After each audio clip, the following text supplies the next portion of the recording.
পাহাড় আর নদীর মাঝখানে এক শান্ত গ্রাম। সেই গ্রামে এক নতুন বউ এসেছে। নাম তার সুবর্ণা। সে এত সুন্দর যে গ্রামের ছোট থেকে বড় সবাই তার সৌন্দর্যের কথা বলে। কিন্তু সৌন্দর্যের আড়ালে তার জীবনে আছে অনেক কষ্ট আর নিঃসঙ্গতা। ওরে, দেখেছিস? সুবর্ণা যেন হীরের টুকরো। চোখে মুখে কি আলো! হ্যাঁ রে, কিন্তু বেচারার স্বামী তো শহরে কাজ করে, মাসে একবার আসে, একা সংসার সামলায়। সুবর্ণা দিনভর ঘরের কাজ করে, ক্ষেতের ধান শুকায় আর মাঝে মাঝে নদীর ঘাটে গিয়ে পানি আনে। তাকে দেখলেই মনে হয় গ্রামের আকাশটা যেন আরও উজ্জ্বল হয়ে ওঠে। মানুষ শুধু আমার রূপ দেখে, আমার কষ্ট কেউ বোঝে না। স্বামী দূরে থাকে, আমি একা। এই নিঃশব্দ জীবন নিয়ে কদিন চলব? একদিন শহর থেকে কয়েকজন ছেলে বেড়াতে এলো গ্রামে। শহরের কোলাহল ছেড়ে গ্রামের প্রকৃতি দেখতে চেয়েছিল তারা। নাম তাদের রাফি, সোহেল আর কামরুল। বাহ, কি সুন্দর গ্রাম! চারপাশে সবুজ নদী, পাখির ডাক, একেবারে স্বর্গ। হ্যাঁ রে, শহরের ধুলোবালি ছাড়া এটা অন্য এক জগৎ। শুনলাম এই গ্রামে এক সুন্দরী বউ আছে, যার রূপের গল্প নাকি দূর দূরান্তে ছড়িয়েছে। হ্যাঁ রে, শহরের ধুলোবালি ছাড়া এটা অন্য এক জগৎ। শুনলাম এই গ্রামে এক সুন্দরী বউ আছে, যার রূপের গল্প নাকি দূর দূরান্তে ছড়িয়েছে। তোর আবার খালি রূপের গল্প। এসেছি প্রকৃতি দেখতে, গ্রাম বুঝতে। তবে ভাগ্যের খেলায় শহরের ছেলেরা নদীর ঘাটেই প্রথমবার সুবর্ণাকে দেখল। সে কাঁধে কলসি নিয়ে পানি তুলছিল, বাতাসে তার আঁচল উড়ছিল। এই তো, ওই বুঝি সুবর্ণা। সত্যি অবিশ্বাস্য, এমন রূপ তো বইয়েই পড়েছে। ওকে নিয়ে বেশি কথা বলিস না, গ্রামের মানুষ এসব দেখে খারাপ কিছু ভাববে। কদিন পর শহরের ছেলেরা বাজারে সুবর্ণাকে দেখে। হঠাৎ হঠাৎ কথা হতে শুরু করল। প্রথমে লজ্জা পেত সুবর্ণা, পরে ধীরে ধীরে স্বাভাবিক হল। আপনারও শহর থেকে এসেছেন, কেমন লাগছে আমাদের গ্রাম?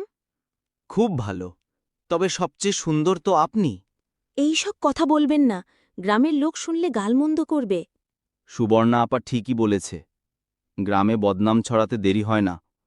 তবুও শহরের ছেলেরা সুবর্ণার সঙ্গে গল্প করতে থাকল। সে তাদেরকে গ্রামের গান শোনাল, নদীর ধারে বসে শাপলা ফুল তুলতে শিখাল। একটা মিষ্টি বন্ধুত্ব তৈরি হল। কিন্তু সুখ বেশিদিন টিকল না। গ্রামের কিছু মানুষ এই আলাপচারিতা দেখে কটু কথা বলতে শুরু করল। দেখেছিস, সুবর্ণা শহরের ছেলেদের সঙ্গে হাসাহাসি করছে। হুম, এভাবে চললে তো তার স্বামী মুখ দেখাতে পারবে না। কথা ছড়িয়ে পড়ল। সুবর্ণার শ্বশুরবাড়ির লোকজনও কটু কথা বলতে লাগল। একদিন শাশুড়ি রেগে উঠলেন। তুই বউ হয়ে শহরের ছেলেদের সঙ্গে কথা বলিস, এভাবে আমাদের ইজ্জত মাটিতে মেশাস? আমি কোনো খারাপ কিছু করিনি মা, শুধু আলাপ করেছি, ওরা তো অতিথি। এদিকে শহরের ছেলেরাও সমস্যায় পড়ল। গ্রামের কিছু লোক তাদের ঘিরে ধরে। তোমরা কি ভেবেছ শহর থেকে এসে আমাদের বউদের সঙ্গে গল্প করবে? এটা গ্রাম, শহর না। আমরা কারো অমঙ্গল চাইনি, শুধু বন্ধুত্ব করেছি। চুপ! আর একদিন যদি দেখি, মারধর করে গ্রাম ছাড়াব। পরিস্থিতি ভয়ঙ্কর হয়ে উঠল। সুবর্ণা ভয়ে কাঁদতে লাগল। শহরের ছেলেরাও দিশেহারা। তখনই সামনে এগিয়ে এলো কামরুল। সে সবচেয়ে শান্ত স্বভাবের ছিল। আপনারা ভুল বুঝছেন, আমরা কোনো খারাপ উদ্দেশ্য নিয়ে আসিনি। সুবর্ণা আপা আমাদের গ্রামের সৌন্দর্য দেখিয়েছে, গল্প করেছে, এর মধ্যে লুকোনো কিছু নেই। হ্যাঁ, আমি শুধু একাকিত্ব কাটানোর জন্য গল্প করেছি। স্বামী দূরে থাকে, আমি তো আর পাপ করিনি। গ্রামের মানুষ, মনে রেখো, অতিথিই আমাদের সম্মান, আর সুবর্ণা কোনো অন্যায় করেনি। অযথা বদনাম দেওয়া অন্যায়। সবাই ধীরে ধীরে চুপ হয়ে গেল। সত্য পরিষ্কার হল। শহরের ছেলেরা গ্রামের লোকদের সামনে হাত জোর করে বিদায় নিল। সুবর্ণা আপা, আপনি ভয় পাবেন না, আমরা আবার আসব, কিন্তু এবার পরিবারের সঙ্গেই। হেসে বলল, আপনাদের বন্ধুত্ব আমার মনে থাকবে। তবে গ্রাম আর শহরের নিয়ম আলাদা। শেষমেশ সুবর্ণা তার স্বামীর সঙ্গে আবার নতুনভাবে সংসার শুরু করল। শহরের ছেলেরাও বুঝল গ্রামের সৌন্দর্যের মানে শুধু রূপ নয়, মানে আছে সম্মান, সম্পর্ক আর সমাজের নিয়মের। গল্পটা থেমে গেল না। যদিও চেয়ারম্যান সবাইকে শান্ত করেছিলেন, তবুও গ্রামের কিছু মানুষ এখনও সন্দেহের চোখে সুবর্ণাকে দেখছিল। হাটে গেলে ফিসফিসানি শুনতে হতো, পুকুর ঘাটে গেলে আঙ্গুল উঠত। দেখিস, এ বউ কিন্তু শান্ত না, শহরের ছেলেদের সঙ্গে গল্প করেছিল, আবারও কিছু করবে। ওরে, বউ যদি চরিত্রহীন হয় তবে সংসার টিকবে কি করে?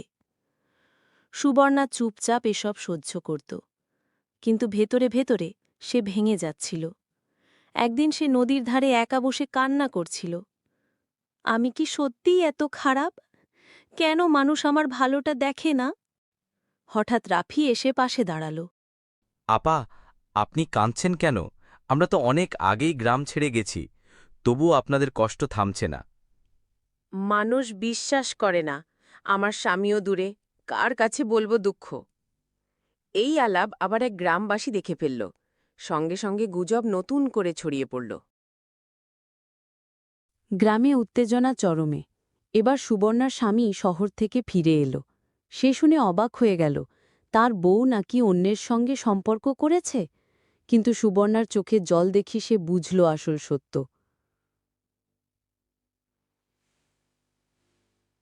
আমি জানি সুবর্ণা কখনো খারাপ কিছু করতে পারে না। যে আমার জন্য এত কষ্ট করে, সে কি অন্য কারো সঙ্গে বিশ্বাসঘাতকতা করবে? চেয়ারম্যান আবার সভা ডাকলেন। গ্রামের মানুষ, আজ আমরা সত্যটা বুঝে নেব। যার কাছে কোনো প্রমাণ আছে, সামনে আনো। শুধু মুখে বললে হবে না। কেউ কোনো প্রমাণ দিতে পারল না, বরং রাফি এগিয়ে এসে সবার সামনে বলল, সুবর্ণা আপা আমাদের বোনের মতো, ও আমাদের অতিথি করে সম্মান দিয়েছে। আমরা বন্ধুত্ব ছাড়া কিছু ভাবিনি। এবার গ্রামের মানুষ চুপ হয়ে গেল, লজ্জায় মাথা নিচু করল তারা। আজ থেকে সুবর্ণার নামে কেউ আর কটু কথা বলবে না। সে এই গ্রামের গর্ব। সেদিন থেকে সুবর্ণা আর তার স্বামী নতুনভাবে সংসার শুরু করল। শহরের ছেলেরাও মাঝে মাঝে গ্রামে আসত, তবে এবার খোলাখুলি, সবার সামনে। আর গ্রামবাসীরা বুঝল কারো চরিত্র নিয়ে অকারণ কথা বলা কত বড় অন্যায়। আর আপনারা যদি এরকম সুন্দর সুন্দর কার্টুন ভিডিও চান, তাহলে অবশ্যই আমার নতুন চ্যানেলটিকে সাবস্ক্রাইব করে দেবেন এবং লাইক কমেন্ট করে আমার পাশে থাকবেন।